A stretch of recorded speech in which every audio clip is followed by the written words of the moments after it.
이렇게 집회를 많이 다니게 됩니다. 몇 년 전에 어느 곳에 집회를 가게 되었습니다. 한 2년 전인가요? 캐나다였습니다. 다음 주에도 제가 그쪽으로 가서 말씀을 전하게 되는데, 어떤 한 캐나다의 순복음 교회를 가게 됐습니다. 교회는 큰 교회였고요.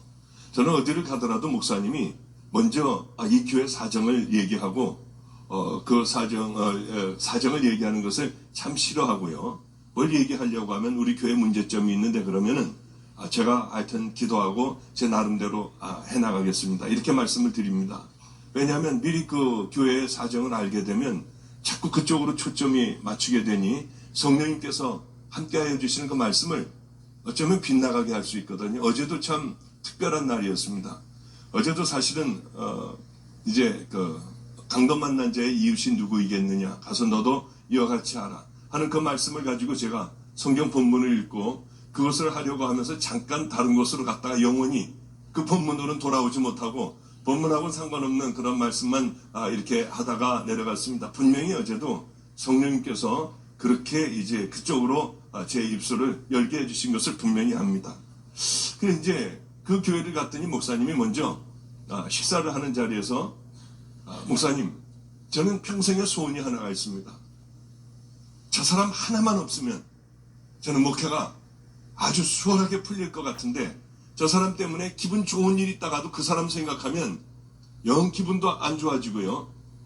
하여튼 아침에 눈을 뜨고 뭔가 기분 나쁜 일이 있구나 하고 생각해 보면 그 사람이 되는 거예요. 그 사람 때문에 그러니까 목사님, 이번 집회 다른 거 아무것도 변화되지 않아도 좋고 어떤 일 일어나지 않아도 좋으니까 저 사람 하나만 변화될 수 있게 해달라고 하는 거예요. 그럼 제가 그런 능력이 있습니까? 그 사람을 탁 꼬집어서 제가 어떻게 그 사람을 변화시킬 수가 있겠어요? 저는 그런 능력은 없고 하여튼 제가 하던 대로 늘 하나님께서 너는 평생 이것을 가지고 이 주제로 말씀을 전해라 했으니 저는 그 말씀을 전하겠습니다. 저는 정말 주님이 그러셨거든요. 너는 평생 이것을 전해라. 많은 크리스찬들이, 수많은 종들이 다 지옥으로 가고 있으니 너는 그들의 신앙과 믿음을 스스로 꺼내보며 내 신앙과 믿음이 과연 천국 가는 믿음인가, 지옥 갈 믿음인가 스스로 깨닫고 선택하게 하여 좁은 길로 들어가고 진정한 믿음이 무엇인가를 늘 가르쳐라. 그 말씀을 해서 저는 지금까지 죽도록 하라고 해서 지금까지 이렇게 왔거든요. 저는 사실 제일 부러운 게 있습니다. 우리 아이들을 보면서 제일 부럽습니다. 왜냐하면 이 아이들은 젊은 날에 그 모든 삶들을 하나님 앞에 바치니까요. 저는 근 40년 가까이를 그냥 세상적인 삶을 살다가 나머지 후반부의 찌끄러기 인생을 하나님 앞에 드린다는 게 너무나도 죄송했어요. 주님은 제게 이렇게 말씀하셨습니다. 내 남은 삶을 다 그렇게 죽도록 충성해라. 그래서 저는 사실 1년에 한 주라도 2주라도 쉬고 싶지만은 그러지 못하고 지금까지 그렇게 살아왔습니다. 이제 거기 가서도 이제 그 말씀 때문에 참 신경이 많이 쓰이면서 자꾸 설교를 하면서도 머리가 하얀 그분을 자꾸 쳐다보게 되는 거예요. 이렇게요. 저분이 은혜를 받나 안 받나. 근데 은혜 받기는 그냥 조금도 은혜를 받지 못하는 거예요. 이 할아버지는 어떤 할아버지냐면 아내하고 함께 사는데요. 성격이 굉장히 괴팍해서 지팡이를 짚고 교회를 나온답니다. 그래가지고 자기 마음에 안 들면 지팡이로 부인을 패는 거예요. 사람들 많은 데서요. 그리고 막 다 이런 데도 막 다 때리고 이런 데도 다 깨때리고 하는 거예요. 그러니 목사님에 대하여는 이 자기가 옳다고 생각하는 것에 대하여 얼마나 주장을 하겠습니까? 그 도무지 이게 교회가 잔잔할 날이 없는 겁니다. 그리고 월요일 날도 이렇게 실금일금 봐도 변화받지 않는 것 같고요. 화요일 날도 그렇고 수요일 날 이제 마지막 날이 금요일, 토요일, 주일이었는데 주일날 오전까지도 변화된 조금도 조짐이 안 보이는 거예요. 딱 이렇게 하고 눈 감고 그냥 가만히 있고요. 너무나도 감사하게 이제 거의 끝 무렵에 이분이 울기 시작을 했어요. 얼마나 하나님 앞에 감사했는지요. 그 이제 집회를 끝나고 모른 척하고 나가는데 할아버지가 집행유를 짓고 저에게 왔습니다. 그러면 나는 잘못 살았다는 게 분명한데 어떻게 해야 되느냐요. 그걸 가르쳐 달래요. 그래서 첫째, 집행유를 가지고 교회 나오지 말아라.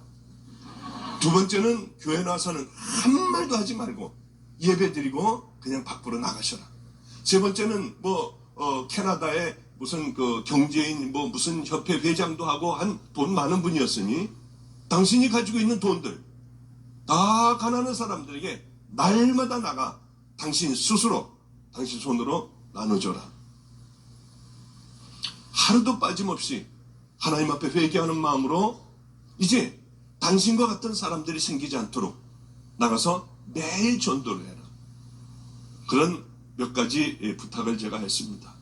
할아버지는 한 달이면 2번씩 저에게 정확하게 전화를 했어요.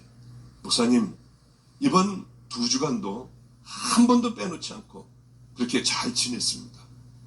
이 또 2주간도 그렇게 1년이 넘어도 할아버지는 저에게 전화를 했어요. 앞뒤로 빽빽하게 편지를 10장씩 써서 저에게 보냈어요. 이 하나님 앞에 사죄하는 편지, 참여하는 참회록을 저에게 꾸준하게 그렇게 보내셨어요. 그 편지를 할아버지는 얼마나 그 글씨를 못 쓰시는지요. 빽빽하게 썼는데 그걸 다 읽으려면 참 시간이 많이 가는데도 그걸 읽으면서 제가 가슴이 얼마나 뭉클했는지요. 정말로 집회를 다니는 맛이 나는 거예요. 맛이요. 제가 캐나다 어디를 가더라도 할아버지는 비행기를 타고 와서 언제든지 와서 집회에 참석을 하셨어요. 어떻게 제 집회 스케줄을 그렇게 잘 아시는지요. 틀림없이 와서 하얀 머리로 앉아 계셨어요. 그 사모님하고요. 그렇게 시간이 지나갔습니다. 이 할아버지는 유언을 했어요. 어떤 유언을 했느냐 하면은 이제 이거 제가 안 했죠. 이 얘기 안 했죠. 근데 한 것 같이 저는 한 줄 알았습니다. 그래서 속으로 지금 뜨끔했어요. 야, 이거 했구나. 안 했으니 할렐루야 감사하네요. 이제 그래 할아버지의 유언을 했습니다. 할아버지가 내가 죽으면 박보영 목사님을 캐나다로 모시고 와서 내 장례를 반드시 치러라. 그런데 그분이 만약에 도저히 냉동에다 넣어놨다가도 도저히 시간이 안 돼서 못 오면은 내 시신을 한국으로 가지고 나가라. 그래서 그분에게 반드시 장례를 그분 손에 치러야 한다. 작년이었습니다. 몇 개월 안 된 얘기죠. 캐나다에서 전화가 왔어요. 우리 장로님이 돌아가셨다는 거예요. 그날도 빠지지 않고 한 번도 제가 그 얘기를 하고 단 하루도 빠지지 않고 그날도 나가서 가난한 사람들에게 다 나눠주고 전도를 하고요. 그리고 몸이 좀 우슬우슬 춥다고 하고 집으로 들어오셨대요. 나 일찍 잠자리에 들려니 그리고 약을 먹고 감기약을 먹고 그 다음에 일찍 잠자리에 들었습니다. 아침에 일어날 시간이 돼서 보니까 일어나지를 않으셔서요. 가서 봤더니 소천을 하셨더래요. 돌아가셨더래요. 그렇다고 이런 소원을 늘 말씀하셨으니 유언이니 들어드려야 하는데 목사님 언제쯤 캐나다 오실 수가 있습니까? 길은 얼마든지 괜찮으니 냉동실에 보관하면 되니 언제든지 오시랍니다. 봤더니 하루도 쉬는 날이 제가 없었습니다. 제가 도저히 못 나가겠습니다. 저는 괜히 하는 말인 줄 알았어요. 정말 시신을 한국으로 갖고 나왔어요. 그래서 이제 이분의 형제들이 11명인가 그렇게 됐는데 대한민국에서 다 막강한 사람들이었습니다. 그래도 다들 어떤 정치에서 또 이 교수로 의사로 하여튼 이런 부분에서 다 아주 유명한 사람들이었어요. 그분은 사대부 집안의 그런 자손이었습니다. 그래 이제 시신을 가지고 와서 제가 제 스케줄에 맞게 이제 장례식을 하게 됐습니다. 그 일대가 다 그 일대가 전부 그 사람들 다 땅이었어요. 문중 땅이었습니다. 어쩌면 차들이 그렇게 엄청나게 큰 차들이요. 틈이 없을 정도로, 그 시골에 틈이 없을 정도로 아주 시커멓게 다 차들로 가득 차 있었어요. 이 사람들은 다 유교 집안들이었습니다. 그 예전에 몇백 년 된 그 집을 그대로 수리해서 그대로 그 안에서 거기서 이제 모든 얘기도 하고 식사도 하고 하게 됐는데, 이런 얘기를 하는 거예요. 5분 이상 하지 말아라. 좋은 얘기를 짧게만 해달라. 그래서 제가 성령님에게 여쭙습니다. 성령님, 5분 이상 하지 말아요. 짧게 하래요. 성령님, 어떻게 해야지 될까요? 저는 어떻게 해야 될지 몰라요. 이 짧은 얘기를 하래요. 성령님이 제게 말씀하셨어요. 부흥 집회를 해라. 그러니 이럴 때가 제일 황당하거든요. 저는 우리 아이들이 이렇게 가끔가다 어떻게 어려움을 당할 때가 있습니다. 그러면은 조그만 이 판사들이 이제 이 재판을 하는데요. 제 마음에 일어나라. 그때가 정말 힘든 거예요. 그때 어떻게 일어나요, 거기서요. 그러나 한 번도 어겨본 적이 없어요. 일어나서 저 아이를 나를 달라고 했어요. 그러면은 제가 교도소 보내는 것보다 잘 키우겠다고요. 그러면 법정 소란으로 구류가 얼마고 벌금이 얼마니까 떠들지 말래요. 그래도 저는 그렇게 해달라고 했어요. 그래서 끌려나오고 청원경찰에 의하여 끌려나온 경우도 있고요. 근데 이건 여기서 부흥 집회를 하라고 하시니, 이게 도대체 이게 무슨 집회를 해야 되나? 그래 이제 이렇게 깊게 이제 파고 그 안에 이제 하관을 했습니다. 저는 이제 그 머리 쪽에 가가지고 이제 짧게 해달라고 했지만은 부흥 집회를 하라고 하니 집회를 할 수밖에 없었어요. 그래 이제 기도를 하고 그 다음에 부흥 집회를 시작했습니다. 여러분, 이 할아버지가 도대체 왜 캐나다에서 여기까지 왜 왔겠느냐? 왜 캐나다에서 깨끗하게 끝낼 수 있는 것을 왜 여기 와서 들어놓 있으며 도대체 뭘 얘기하려고 여기 들어놓 있느냐? 이 할아버지가 지금 1분 동안 살아나서 여러분들에게 얘기를 한번 한다면 어떤 얘기를 하겠느냐? 야, 분명히 지옥과 천국입니다. 아마 이 할아버지가 너희들 잘 먹고 잘 살아야 돼. 돈 많이 벌어야 돼. 이런 얘기 안 했을 거다. 이 할아버지가 1분 동안 여러분들에게 시간을 주신다면 불지옥에 가지 말아라. 여러분 다 예수 믿어라. 큰일 난다. 애절하게 소리를 질렀을 것이다. 왜 여기까지 와서 할 얘기가 뭐가 있냐? 무엇을 얘기하려고 이분은 여기까지 한국까지 왔느냐? 여러분 형제들이나 여러분들 밑에 무엇을 얘기하려고 여기 누워 있느냐? 한국에 묻히고 싶어서 왔느냐? 그렇지 않지 않느냐? 그러면서 복음을 전하기 시작을 했어요. 천국 얘기를 하기 시작을 했고 예수 그리스도가 왜 이 땅에 왔는지 얘기를 시작을 했어요. 얼마나 한 줄 아세요? 40분간을 했어요. 5분 하지 말라고 하는 걸 40분간을 했어요.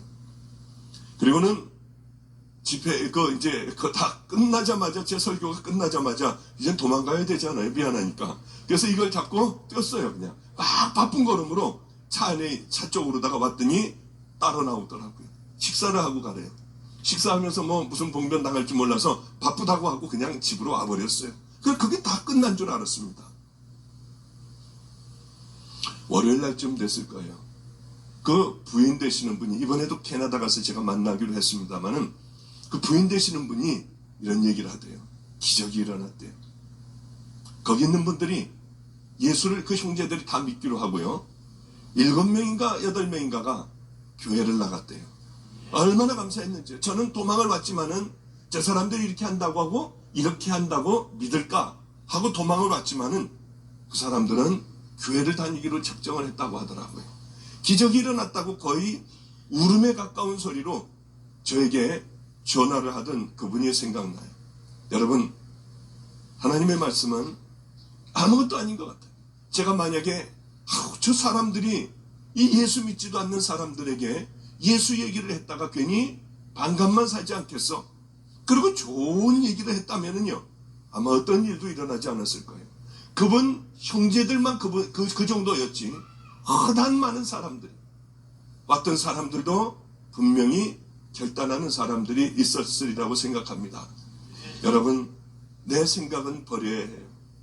아무리 내 생각이 옳은 것 같아도, 이 예수를 믿는다고 하는 건 참으로 어리석은 것 같아도 우리가 그분의 말씀을 따라서 살면은 깜짝 놀랄 만한 일들이 생기는 겁니다.